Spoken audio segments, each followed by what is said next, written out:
कुठे आहे तुमचा मुलगा? कुठे आहे तुमचा मुलगा? सांगा कुठे?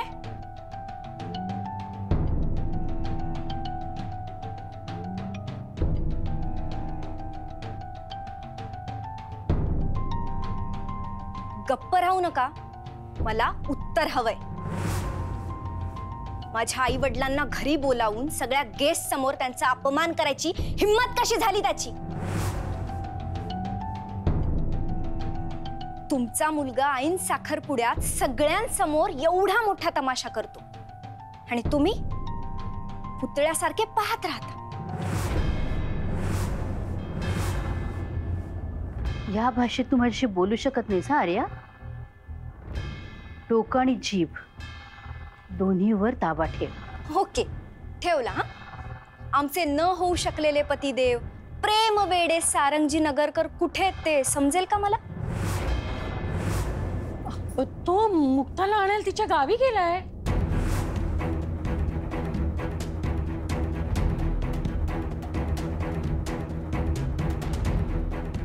वा, काय विलक्षण लव्ह स्टोरी आहे.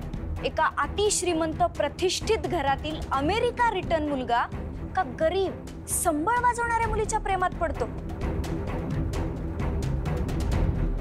आणि त्याचं हरवलेलं प्रेम मिळवण्यासाठी तिला शोधायला तिच्या मागे जातो.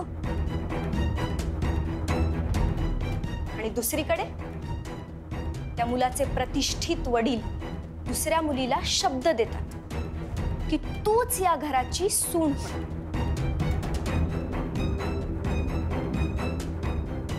सांगा ना, काय झालं त्या शब्दाचं?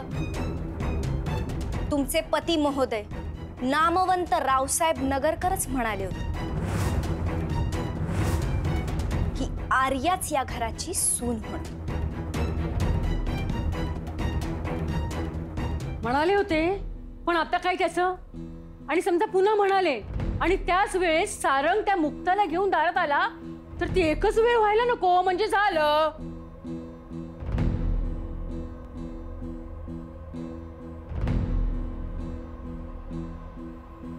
मुक्ताने जर या घरात पाऊल जरी ठेवलं ना तर तिला खूप वाईट परिणामांना सामोरं जावं लागेल. आणि आर्या, माझ्या वडिलांचं नाव नीट भाषेत घ्यायचा. हा, त्यांनी जर शब्द दिलाय ना तर ते कोणत्याही परिस्थितीत पाळणार म्हणजे पाळणारच.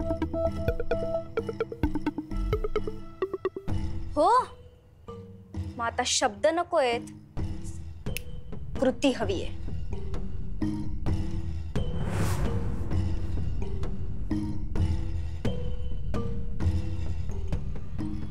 घरच्या नवीन सुनेला घालायचा पारंपरिक हार आत्ताच्या आत्ता मला हवाय.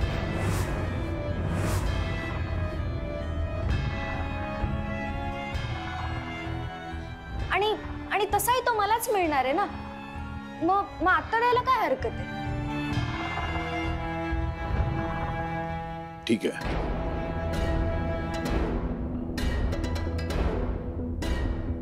वैजयंती, अहो पण लग्न आधीच हार? नाही नाही, अहो हे आपल्या नियम आणि परंपरेच्या विरुद्ध आहे. परंपरेमध्ये काय बसतं आणि नियम कसे बनवायचे हे मी ठरवेन.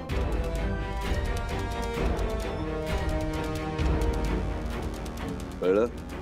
पण एवढी घाई कशाला? माझं बोलून झालंय. तिलाच दागिन्यांचा मोह सुटत नाहीये. थांबा, मीच घेऊन येते. थांब रेणुका.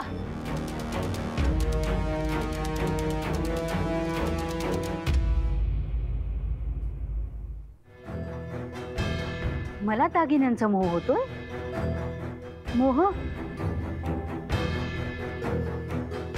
तुझ्या वडिलांनी मला कधीही तोळ्यात दागिने केलेले नाहीयेत, किलोत केलेत, किलोत. तुझ्या वजना एवढे दागिने काय माझ्या उशाशी असायचे. दागिने घालून संसार करणं आणि मिरवणं खूप सोपं होतं माझ्यासाठी. पण संसाराचं सोनं करण्याचं स्वीकारलं मी. आणि मी जर मोह केला असता तर काय झालं असतं एकदा विचार तुझ्या वडिलांना.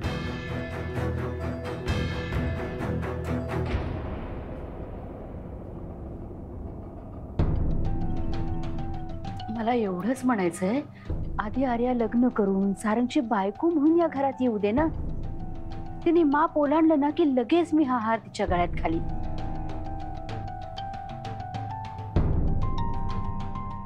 हो हो, हे बरोबर आहे. म्हणजे एकदा का ती मुलगी ते हे माप ओलांडून घरात आली की मग घाला तिला ते हे म्हणजे पाप नाही लागणार.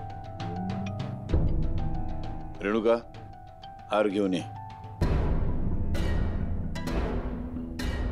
हो. आणि आर्याच या घरची सून होणार हे लक्षात ठेवा. त्यामुळे कोणाच्याही मनामध्ये त्याबद्दल शंका, कुशंका, किंतु परंतु असण्याची काही गरज नाही.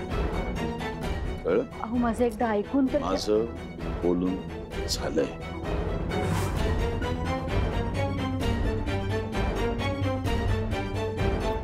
मी कशाला थांबलाय? मी पण जाता निघा.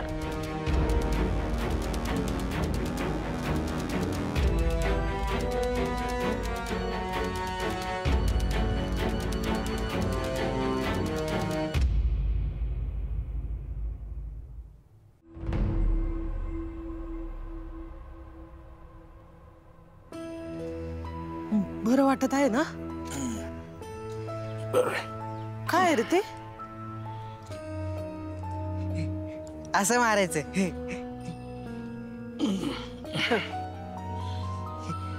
चला हात पाय धुवा, मी गरम गरम भाकरी टाकते. दमले असाल ना, खाऊन घ्या. चला. आई, मला पण खाता येईल ना? का रे, असं काय विचारतोयस?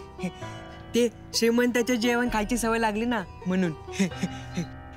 अरे श्रीमंती जेवणात नसती, जेव घालणाऱ्यात असते. जोला जोला जो झाला यो काजू काजू तो मिळाला. अभिनंदन अभिनंदन, मोकार अभिनंदन.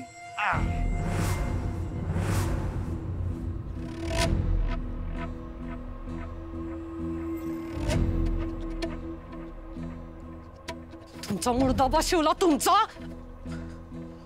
काय कुसुम, आम्ही तुमच्या आनंदात सहभागी व्हायला आलोय आणि तो आमच्यावरच.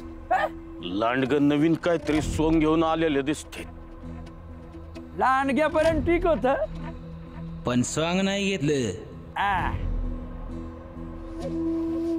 कुठे कुठे शिंदे घरचा नवा जावई कुठे?